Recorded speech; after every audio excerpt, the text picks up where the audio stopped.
પૂર્વ કચ્છ જિલ્લાના ગાંધીધામ વિભાગ હેઠળ આડેસર પોલીસ દ્વારા નાઇટ પેટ્રોલિંગ દરમિયાન 2 આરોપીઓને ગેરકાયદેસર દેશી બનાવટની બંદૂક સાથે ઝડપી પાડવામાં આવ્યા છે। પોલીસ દ્વારા બંને સામે આર્મ્સ એક્ટ હેઠળ ગુનો નોંધાવી આગળની કાર્યવાહી હાથ ધરવામાં આવી છે।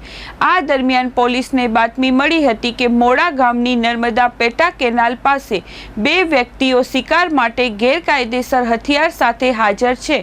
બાતમીના આધારે પોલીસ દ્વારા સ્થળ પર વોચ ગોઠવતા બંને શખ્સોને ઝડપી પાડવામાં આવ્યા હતા।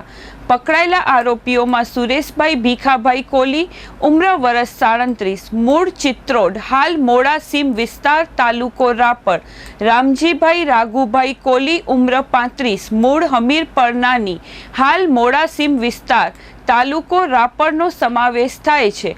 પોલીસ આરોપીઓ પાસેથી દેશી બનાવટની બંદૂક નંગ 2 કિંમત અંદાજે ₹10,000 કબજે કરી છે। આ કામગીરી પોલીસ ઇન્સ્પેક્ટર વીએ સેગલના નેતૃત્વમાં પોલીસ સ્ટાફના સભ્યો દ્વારા સફળતાપૂર્વક પાર પાડવામાં આવી હતી।